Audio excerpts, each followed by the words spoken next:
Welcome my dear student in this new topic, and our today's topic is the lower 120 byte internal data memory. जो lower 120 bite जो data memory रहती है उसका spacing, उसका detail, उसमें कौन कौन से स्लॉट्स रहते हैं, कैसे कैसे रहते हैं, ये पूरी सारी चीज़ें हम देखने वाले हैं यहाँ पे। हमको पता है कि जो लोअर 128 बाइट है उसमें के जो सबसे नीचे के 32 बाइट जो रहते हैं मेमोरी के, from 00 to 1FH, this part of it is use for the run time variable during execution. Execution के टाइम भी अगर कुछ भी काम पड़ा तो उस टाइम उसको यूज़ करेंगे। देखिए यहाँ पे आप ऑब्जर्व करेंगे कि जो अपने मेमोरी स्पेस है 128 बाइट इंटरनल मेमोरी, तो उसमें का ये पूरा स्ट्रक्चर यहाँ पे दिया हुआ है, ये ऑलरेडी हमने देखा था। तो उसमें के हम यहाँ पे जो पढ़ने वाले हैं वो है ये कौन सा वाला, ये पर्टिकुलर, हाँ this one, general purpose register. General purpose register के लिए 00 to 1F, इसका मतलब 32 बाइट का स्पेस जो है ये यहाँ पे यूज़ किया जाता है। 00 to 1F, 00 to 1F, ये 32 बाइट का स्पेस जनरल पर्पज़ रजिस्टर के लिए यूज़ किया जाता है। तो यहाँ पे जनरल पर्पज़ रजिस्टर कितने हैं, तो यहाँ पे 32 जनरल पर्पज़ रजिस्टर है। 32 जनरल पर्पज़ रजिस्टर कैसे है, तो यहाँ पे क्या किया है कि 4 रजिस्टर बैंक है, टोटल 4 रजिस्टर बैंक है। 4 रजिस्टर बैंक कौन कौन से, तो पहला है bank 0, bank 1, bank 2 and bank 3, ऐसे 4 रजिस्टर बैंक है। और हर एक का बैंक में, अगर हर एक बैंक देखा जाए आपने, तो हर एक का बैंक में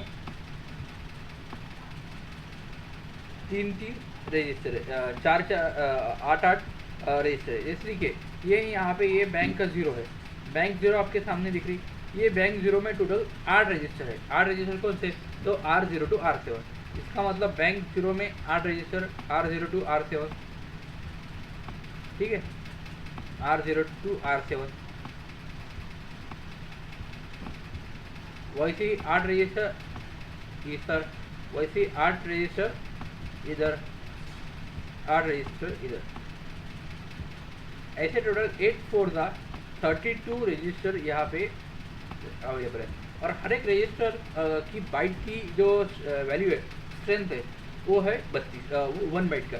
तो टोटल इधर पर 32 बाइट, 13 रजिस्टर ऑफ 32 बाइट। देखिए bank 0, bank 1, bank 2 and bank 3, ऐसे total 30। Okay, now scratch pad register. अभी जो देखिए ये हो गया एक, this one. Next is the bit addressable, that is scratch pad 20 to 20F। This R0 to R7, this register R0 to R7 are located in the 32 byte of internal RAM memory, which is starting from the location 00 to 1FH। हाँ, यहाँ पे हर एक का address भी दिया है। Like for example, अगर ये बैंक 0 में का के बारे में दिया है, तो बैंक 0 में का R0 है, तो बैंक 0 में का R0 है, तो उसका एड्रेस कितना है, 00 है। R1 का 101 है, 02 है, 03, 04, 05, 06 एंड 07, ऐसे हर एक रजिस्टर का है। तो the same set of R0 R7 present in all the 4 register bank. Only one of this bank can be activated at rate. और 4 बैंक है आपके पास अवेलेबल, इसका मतलब ये नहीं कि चारों के चारों बैंक एक्टिवेट रहेंगी, चारों में से कभी भी एक ही बैंक एक्टिवेट रहेंगी। और उस बैंक को एक्टिवेट करने के लिए भी आपको कुछ ना कुछ सिलेक्ट इनपुट देना पड़ेगा। जो आप सिलेक्ट इनपुट देंगे उस सिलेक्ट इनपुट के बेसिस पे ही वो बैंक सिलेक्ट होंगी। और जो बैंक एक्टिवेटेड है, जो बैंक सिलेक्टेड है, उसी बैंक के अंदर के जो R0 to R7 यानी 8 रजिस्टर है, उसके साथ आप लेना जाना या रीड राइट या जो कुछ ऑपरेशन, जो कुछ फंक्शन, जो कुछ टास्क आपको परफॉर्म करनी है वो आप कर सकते हैं। तो करके जो रजिस्टर बैंक में की जो रजिस्टर यूज किया जाए उसको बोलते हैं scratch pad register, which is also called as a general purpose register. These registers R0 to R7 are also used in an index addressing and indirect addressing mode।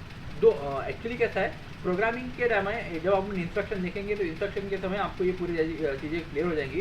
That addressing mode concept के किस हिसाब से आप address देते हैं उसको बोलते हैं एड्रेसिंग मोड। तो इंडेक्स एड्रेसिंग मोड और इनडायरेक्ट एड्रेसिंग मोड में इसको यूज किया जाए। एग्जाम्पल के तौर पे आप एक इंस्ट्रक्शन दिए मूव एक्स ए @R0, तो R0 and R1 can also be used for external memory access in place of DPTR if the memory address is of 8-bit wide। Okay, देखिए यहाँ पे आपको पूरा का पूरा 128 बाइट का पूरा डिटेल्स चीज़ें यहाँ पे दिखा दी है। देखिए यहाँ पे क्या किए हैं, bank 0 R0 to R7, bank 1, bank 2, bank 3 हो गया। इतना स्पेस कंप्लीट हो गया। उतना स्पेस कंप्लीट होने के बाद ये जो नेक्स्ट पार्ट आता है ना, यहाँ पे देखिए ये है बिट एड्रेसेबल लोकेशन। यहाँ पे ये बाइट एड्रेस, ये पूरा का पूरा जो लोकेशन था ये बाइट एड्रेसेबल लोकेशन था, बट ये जो 20 से लेकर 27 तक है, ये 8 जो बाइट एड्रेस है ये बिट एड्रेसेबल है। ये बिट एड्रेसेबल का मीनिंग क्या रहता है कि यहाँ पे आप पर्टिकुलर बिट के साथ ऑपरेट कर सकते हैं, पर्टिकुलर बिट पर ऑपरेशन परफॉर्म कर सकते हैं। ठीक है, तो देखिए वैसे कि देखिए अभी यहाँ पे बाइट का एड्रेस है 20 बाइट में अगर ये पर्टिकुलर है जिसका एड्रेस है 00, 01, 02, 03, 04, 06, 07, वापस से फिर यहाँ से घूम के इधर आ गए 8, 9, 10, 11, 7 है उससे वापस 10 ऐसे हर एक इसमें वापस से इधर यानी प्रोसेस घूम फिर के वापस। तो this is called as a bit addressable location, इसको बोलते हैं बिट एड्रेसेबल लोकेशन। यानी पहला ये हो गया 32 बाइट का अपना जनरल पर्पज, फिर 8 बिट का बिट एड्रेसेबल लोकेशन, और बचा हुआ जो है ये है जनरल पर्पज रैम। बचा हुआ जो है ये जनरल पर्पज रैम लोकेशन जो यूज किया जाता है।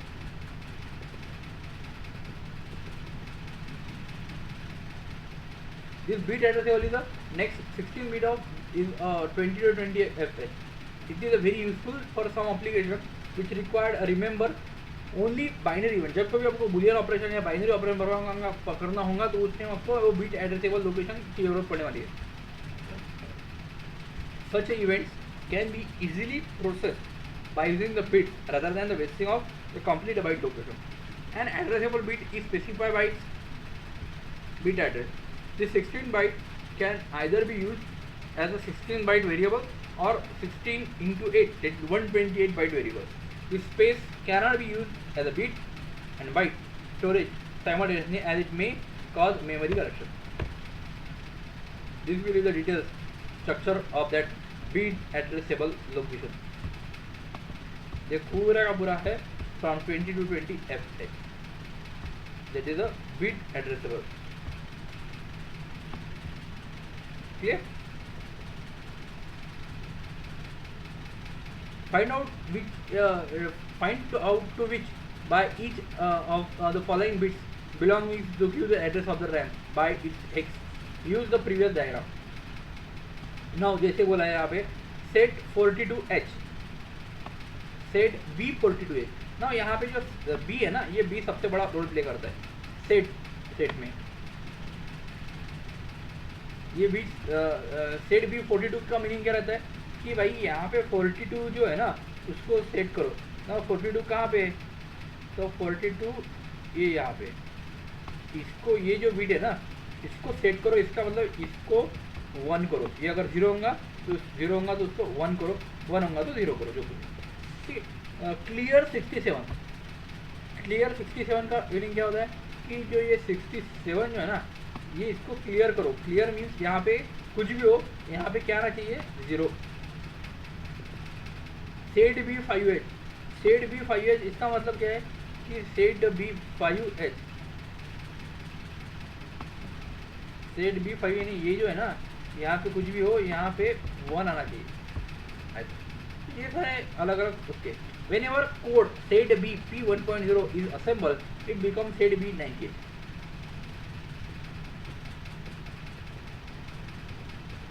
Okay, so this is about bit and byte addressable memory, bit addressable memory. Okay, thank you very much.